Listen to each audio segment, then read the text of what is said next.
प्यार एक ऐसी चीज है जिससे पूरी दुनिया को जीता जा सकता है, लेकिन अगर यही प्यार हद से ज़्यादा हो जाए तो आपकी दुनिया भी छीन सकती है।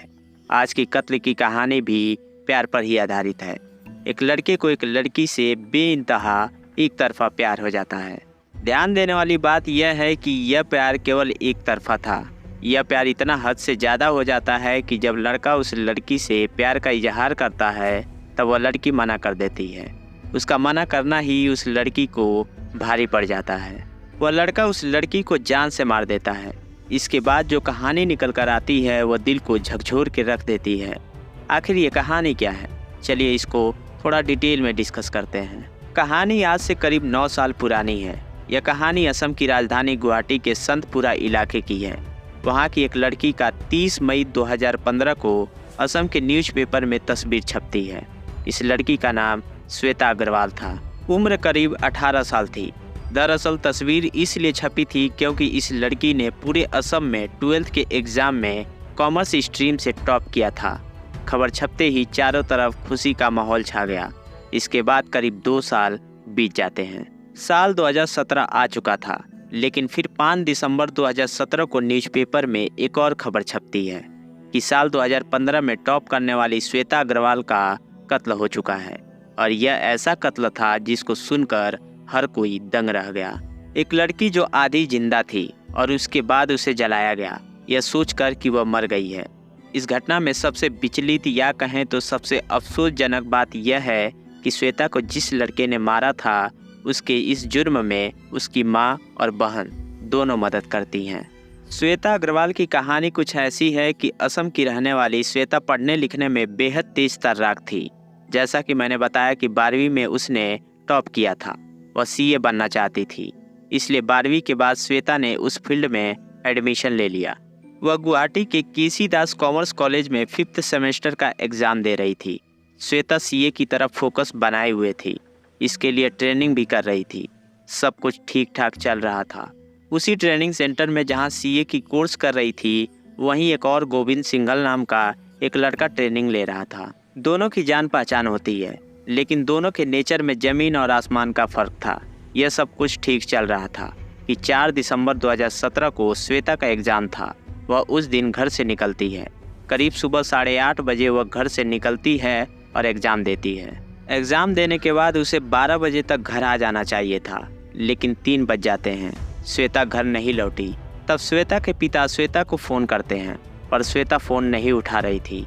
फिर करीब 3:30 बजे के आसपास श्वेता का मोबाइल बंद हो जाता है।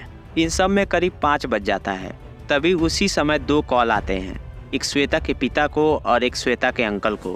फ़ोन करने वाला कोई अननोन था। वह कहता है कि श्वेता की जलने से मौत हो गई है और उसकी लाश इस घर में पड़ी है। वह उस घर का एड्रेस बताता है। यह खबर सुनते ही सभी घर वाले उस बताए घर के एड्रेस पर पहुंच जाते हैं। वह घर किसी और का नहीं बल्कि उसी साथी का था जिसके साथ श्वेता पढ़ती थी, 23 साल का लड़का गोविंद सिंघल का। उस घटना वाले घर के अंदर गोविंद सिंघल, उसकी माँ और बहन थी। बहन की उम्र करीब 25 साल था। जब लोग वहाँ पहुँचते हैं तो देखते हैं कि श्वेता की लाश टॉयलेट में जली हुई हालत में पड़ी हुई है। ये लोग बताते हैं कि श्वेता ने खुदकुशी की है। वह घर एग्ज़ाम की मदद करने के लिए आई थी और उसे पता नहीं क्या हुआ और उसने अचानक जाकर टॉयलेट में अपने ऊपर केरोसिन ऑयल डालकर आग लगा ली। अभी तक पुलिस भी मौके वारदात जगह पर पहुंच चुकी थी। पुलिस लाश को पोस्टमार्टम के लिए भेज देती है। इसके बाद इस केस की तलाशी लेना शुरू होती है। पुलिस सबसे पहले इन्वेस्टिगेशन करना शुरू करती है कि श्वेता कितने बजे इस घर पर आई थी। इसके लिए रास्ते में लोगों से पूछताछ किया जाता है कि कोई विटनेस मिल जाए जिसने श्वेता को जाते वक्त देखा हो। इस छानबीन में कुल मिलाकर अलग अलग 23 विटनेस सामने आते हैं। इनमें से एक विटनेस एक सैलून शॉप में काम करने वाला एक लड़का था, जिसकी दुकान गोविंद सिंघल के घर के बिल्कुल पास थी। पुलिस उससे गहराई से पूछताछ करती है। इस पूछताछ में वह एक बहुत ही अजीब चीज़ बताता है। वह कहता है कि मैंने आज गोविंद को शाम को देखा। वह अपनी बाइक पर एक बोरी लेकर जा रहा था। उस बोरी से लाल रंग का कुछ टपक रहा था। मैंने उससे पूछा कि कुछ बाइक से तुम्हारे टपक रहा है, तो उसने कहा कुछ नहीं, इसमें अगरबत्ती है। दरअसल गोविंद के पिता की अगरबत्ती की फैक्ट्री थी, इसलिए उसे कोई शक नहीं हुआ। अब यह बात पुलिस को बहुत ही अजीब लगी। इसी दौरान में फिर श्वेता की तलाशी ली जाती है। तब उसके पर्स से एक नैपकिन पर एक सेंटेंस लिखा मिलता है। उसमें लिखा था कि अगर तुम रिलेशनशिप तोड़ती हो तो आगे चलकर पछताओगी। अब यह जो लिखा था यह किसी लड़के ने लिखा था। पुलिस ने सबसे पहले उस हैंडराइटिंग को गोविंद के हैंडराइटिंग से मैच कराती है। यह लिखा हुआ हैंडराइटिंग मैच कर जाता है। अब इसका साफ मतलब था कि गोविंद श्वेता को प्यार करता था। अब पुलिस ने गोविंद के बारे में पता करना शुरू किया। तब पता चला कि श्वेता और ये दोनों एक ही इंस्टीट्यूट में पढ़ते थे, एक दूसरे को जानते थे, लेकिन श्वेता का इससे आगे का रिश्ता नहीं था। लेकिन शायद गोविंद एक तरफा प्यार में पड़ गया था, लेकिन श्वेता मना कर चुकी थी। अब कहीं न कहीं यह केस इशारा कर रही थी कि यह मामला एक तरफा प्यार का हो सकता है। इसी दौरान में पोस्टमार्टम की रिपोर्ट आई, जिसमें खुलासा हुआ कि इस लड़की के पहले सिर पर कोई गंभीर चोट आई थी। इसके बाद इसे चाकू मारा गया था। उसके शरीर पर 13 जख्म मिले थे। इसके बाद उसे जलाया गया और जब जलाया गया तब वह जिंदा थी, यानी जलने के बाद उसकी मौत हुई। इसके बाद पुलिस ने गोविंद से सख्ती से पूछताछ की। इस पूछताछ में वह पूरी कहानी बताना शुरू करता है। दरअसल कहानी कुछ ऐसी थी कि 4 दिसंबर 2017 को दोनों का एग्ज़ाम था। तब गोविंद श्वेता से कहता है कि मुझे इस पेपर में दिक्कत है, क्या तुम मेरे घर चल सकती हो। श्वेता और गोविंद की ठीक ठाक दोस्ती थी, इसलिए वह उसकी पढ़ाई में मदद करने के लिए मान जाती है और उसके घर चली जाती है। दोनों घर पहुंचते हैं। वहां पहुंचने के बाद शायद गोविंद ने एक बार फिर श्वेता से अपनी दिल की बात कहता है। वह शादी करना चाहता था, लेकिन श्वेता ने फिर मना कर दिया। श्वेता के मना करने पर वह गुस्से में आ जाता है और गुस्से में ही श्वेता का सर दीवार पर जोर से लड़ा देता है, जिस वजह से वह बेहोश हो गई। लेकिन गोविंद को लगा कि वह मर गई, इसलिए घबराकर चाकू से उसके ऊपर हमला करना शुरू करता है ताकि बचने की कोई गुंजाइश न रहे। जब गोविंद इस घटना को अंजाम दे रहा था तब घर में माँ और बहन दोनों थीं। फिर गोविंद लाश को ठिकाने लगाने के लिए एक बोरी में डाली और बोरी में डालकर बाइक से कूड़ा घर में डालने के लिए निकल जाता है।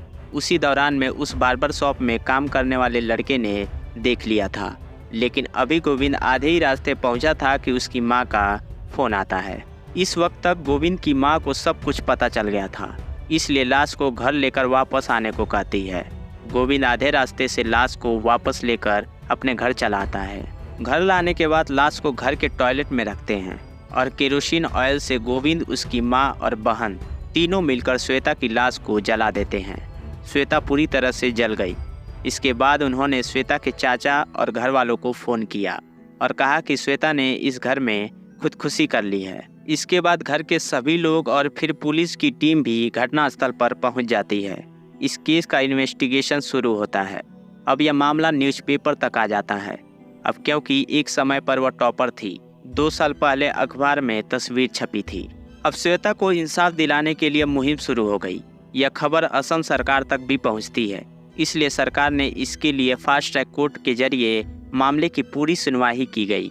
इस पूरे मामले में करीब 23 विटनेस को पेश किया गया और इसके बाद 14 महीने तक फास्ट ट्रैक कोर्ट में मुकदमा चला। इसके बाद फास्ट ट्रैक कोर्ट ने अपना फैसला सुनाया।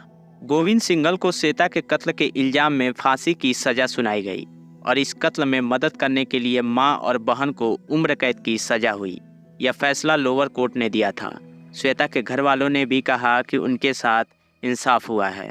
इसके बाद यह जब मामला हाई कोर्ट में गया तब हाई कोर्ट ने अपना फिर फैसला सुनाया। हाई कोर्ट ने कहा कि गोविंद ने जो किया है उसके लिए सजाए मौत ठीक है, लेकिन उसकी मां और बहन को हाई कोर्ट ने बरी कर दिया। इसके साथ ही हाई कोर्ट ने एक और फैसला सुनाया कि इन दोनों के खिलाफ निचली अदालत में ट्रायल किया जाए। इस फैसले पर बेशक श्वेता के घर वाले नाराज थे, लेकिन फैसला हाई कोर्ट का था। अभी इस केस की बात करें तो गोविंद सिंघल जेल में है। श्वेता अपनी ज़िंदगी में ऊंचाइयों की बुलंदियों को छूना चाहती थी, लेकिन गोविंद सिंघल जैसे लोग एक तरफा प्यार में पागल बन दूसरे की ज़िंदगी को छीन लेते हैं। इस दिल को झकझोर देने वाली कहानी पर आपका क्या कहना है, कमेंट बॉक्स में ज़रूर बताइएगा। वीडियो पसंद आया तो लाइक करें और चैनल को सब्सक्राइब करना ना भूलें। जय हिंद, जय भारत।